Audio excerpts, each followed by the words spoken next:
Hello and welcome. Today we are looking at the Propel Navigator Morph. This is a folding HD streaming drone that has altitude hold, 6-axis gyro, 300-foot range, and plenty of other neat features such as auto takeoff, auto land, and more. So let's check it out. Now the drone comes in this large square box showing the drone clearly here in the front with its transmitter through the transparent plastic. And as you could see, it's the Propel Navigator Morph folding HD streaming drone for ages 14 plus. And here you could see its features such as arms fold out, unlimited replacement parts for 1 year, stream live video. And right here on the left side, you could also see that it has altitude hold, 6-axis gyro, camera, 300-foot range, so on and so forth. So pretty cool. And right there at the upper right, it says skill level, beginner to intermediate. So very neat. And nothing much on the sides here. The top, it just has Propel Navigator. And here on the back, Propel Navigator Morph. And also it mentions the same features there, 3-speed settings, compact folding design, air pressure sensor, so on and so forth. So very cool here, and you can see how the drone looks when it's all folded in. This is when it's folded out. There's a transmitter, and as you can see, there's also a red version of this quadcopter. So very cool setup.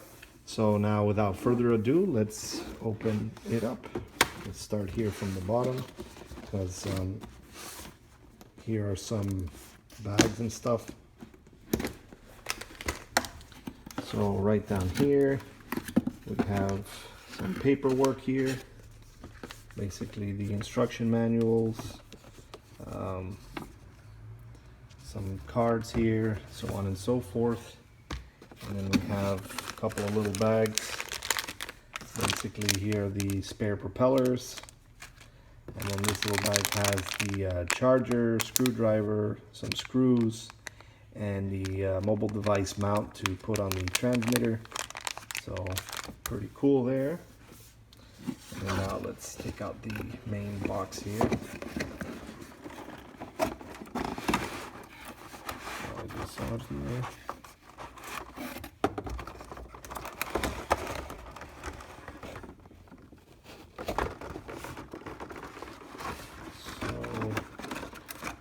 Essentially the inner box there, and let's just remove this part here. So first we have the transmitter right here. Pretty cool, very nice transmitter from Propel. And then we have the drone itself here, right here. Very nice. Here's the Morph drone there. You can see its on-off button right there at the top. And pretty cool. So now let's organize all this and take one last look at the contents of the box. Now, taking a last look at the contents of the box, we have the drone itself. It's 3.7 volts, 700 milliamp LiPo battery. Its spare propellers, spare rubbery landing legs, a screwdriver, screws, the instruction manuals and brochures, the proprietary charger for the proprietary battery, the mobile device mount, and the transmitter. So that's essentially the contents of the box. Now let's take a closer look at the drone. Now, taking a closer look at the drone, this is a very high-tech, neat-looking drone here. And as you can see, it says Morph there, and it has its on-off button. And this is a brushed motor quadcopter, and interestingly enough, it did not come with any propeller guards. So it doesn't seem like it has any propeller guards, but it is foldable, and it's very easy to fold in, and you can fold it starting in any direction. So if you like to fold it with the front first and then followed by the back, you can do that there. And then on the other side, you can start with the front if you'd like, sorry, the back, and the front right there. So as you can see, it compacts pretty nicely. Now the propellers do kind of stick out a little bit because they are folding propellers, but pretty cool how it folds in and out like that. And these propellers are also foldable as well, as you can see here. And the spare propellers come in halves, so if you damage one part of it, you would just simply repair or replace the half of the propeller, not the whole propeller. And overall, it's a neat design. Here are the sharp little rubbery landing legs. And right down here, it has its battery, and it has two little lock latches. So once you insert the battery, you would lock it in place. But if you want to remove the battery, you would just simply select the unlock position and then just remove it. Now, talking a little bit about the battery here, this is a 3.7 volt, 700 milliamp LiPo battery, and it is proprietary. Here's where you would charge it with its proprietary charger right here. You would simply snap this into place and then just connect the USB part to an adapter or a PC, and you could charge the battery. Now the charging process takes around 90 minutes or so, and you get about a 6.5 minute flight time with that. So that's that. And now inserting the battery back in here.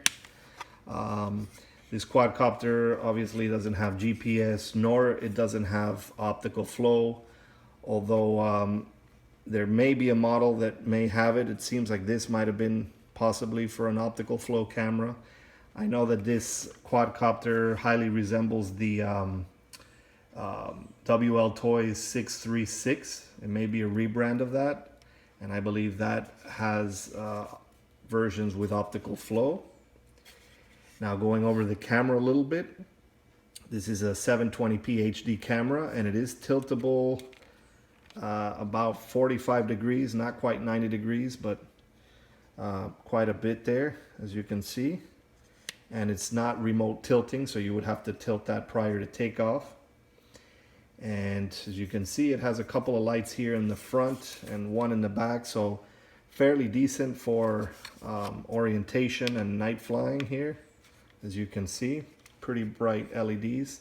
No LEDs on the legs or at the bottom, but the ones that are here are pretty easy to see. And that's about it. That pretty much covers the quadcopter. So now let's take a closer look at the transmitter. Now, taking a closer look at the transmitter, this is a very comfortable ergonomic transmitter here, and has good grips here on the back here, so you can definitely have a good solid control with it. And this transmitter does take 4 AA batteries right here, 4 AA's, and it has this antenna here at the top, and it does provide the quadcopter with around a 300-foot range of control, so pretty good. And briefly going over the controls here, we have the left throttle stick and right rudder stick. And we have the on-off switch right here, as you can see. And we have our directional trims here on the sides. And right here at the top, we have our auto takeoff, auto land button. Our speed button that provides 3 rates of speed, and you can see that in the control right here. Right now it's at rate 1 or speed 1, and if you push it, it'll be at speed 2, and if you push it again, it'll be at speed 3. So pretty good there. And then here's the stunt button. And now, interestingly enough, this quadcopter only does side flips or side rolls. So you would push this button and you'd hear some beeps, and you would move the rudder either to the right or to the left, and the quadcopter will do a side flip or a side roll, but it will not do it if you do forward or backward. So it doesn't do any front or back flips. So just a little note there. Now this button right here, it seems inactive. It probably was intended maybe for photo and video. So if you would short press it, it would take a picture, and if you long press it, it would start recording video. But it doesn't seem to do that on this quadcopter. To take photo and video, you definitely need the app. And to use the app with your mobile device, you would use this mount right here that comes with the quadcopter. And installing it is pretty straightforward. You just simply slide it in here at the top and connect it in, like so. And once it's connected, you can stretch this part out quite a bit and put a mobile device here. Quite a bit of room there, not enough for a big tablet or anything like that, but definitely enough for a pretty large mobile device. So you would put your phone there and you can take photos and videos with that. So overall, a very neat transmitter. Oh, there is one more control here in the back here. You can switch between 3-channel and 4-channel. And 4-channel is your traditional mode of flight for the drones, where this controls the altitude, and then moving this left and right does the yaw, and then this would pitch forward and backward, and this would do a side flight or a side swipe. Turning this to 3-channel would basically move the yaw over to this control, the rudder. So you would go forward and backward, and then you would start yawing left and right, and then this would simply control the altitude. So you can no longer yaw with this, so you're missing just basically the side flight, because this will just be only for altitude, while this would be to yaw the quadcopter or pitch it forward and backwards. And that's if you're in the 3-channel mode.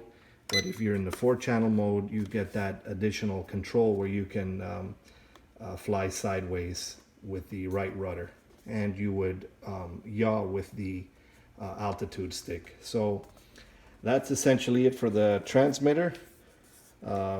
Very good, comfortable, easy to hold transmitter. And so now let's take a look at setting it up for a first-time flight, and we'll take a closer look at its app. Now, setting up the drone for its first-time flight is pretty straightforward. Once you have a fully charged battery inserted into the drone and fresh batteries in the transmitter, you want to start out by pushing the on-off button on top of the drone and pressing it until the lights start blinking like that. Next, you want to turn on the transmitter right here in the center.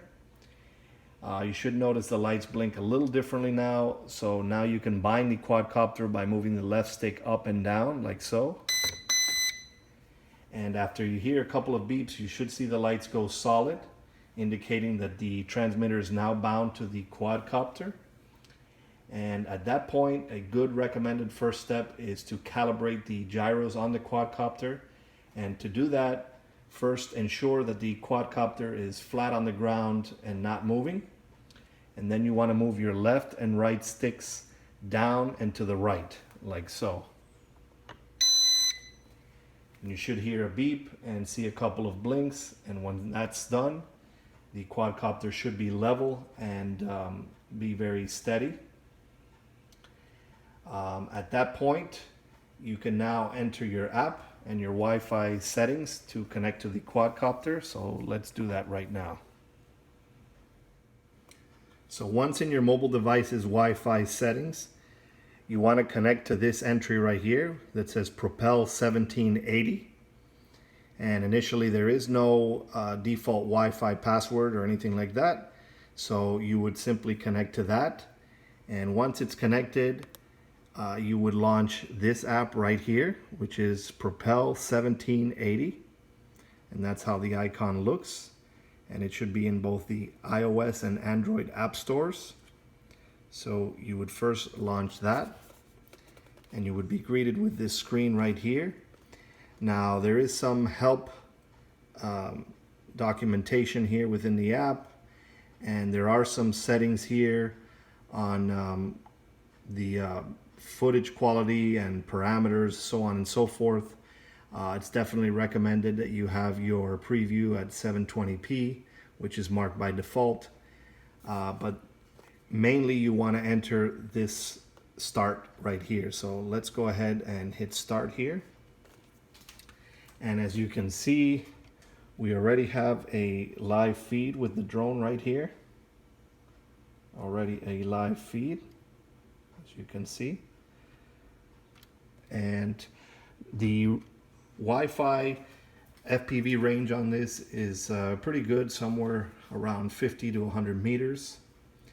And that's essentially it there. So now closely looking at the app here, this icon will take you back to the main screen. This one will take pictures, this will take videos, this will browse your photo gallery so you can see the pictures and videos you've taken. This right here will activate the virtual controls. So here you have access to virtual controls because you can fly this quadcopter with just your mobile device. Using the transmitter is optional, although you'd get better control and range if you use the transmitter, but you can use just a mobile device or a combination of the two. Now, once you have the virtual controls activated, you have access to some of these other controls. This will allow you to change the rate or speed of the quadcopter, so you can make it go at 30, 60, or 100, the three rates. This will allow you to unlock the motors. If you have already bound it to the transmitter, you can unlock it and use the app using that lock icon. This icon will allow you to use your mobile device's accelerometer to tilt the mobile device, and then the quadcopter will follow that tilt. You can always turn off the virtual controls by pushing that icon again. This will allow you to flip your video feed upside down if necessary. The virtual controls are pretty straightforward. Here are your directional trims. Here's your left throttle stick and right rudder stick. Here is your auto takeoff, auto land button. This will calibrate your gyros. This will perform the 360 flip. This will open some additional settings here, camera settings. And this will put you in VR mode, so you can put this in mobile device FPV goggles. So, and that's essentially it there for the controls there. Overall, this is a smooth flyer. I would have wished for a little longer flight time with it. The 6.5 minutes is okay, but it'd be nice to have, closer to 10 minutes or maybe even a little more. But aside from that, it is a smooth flyer, and it would have been nice to have an SD card slot so that we could save footage directly to that and not have it stream in where you could have skip frames or some interference. But aside from that, it is a smooth flyer. The camera is good quality, and it streams pretty nicely to the phone, and has a good transmitter, and it's just overall a pretty nice package. So now let's take it for a flight and see how she performs.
Bye.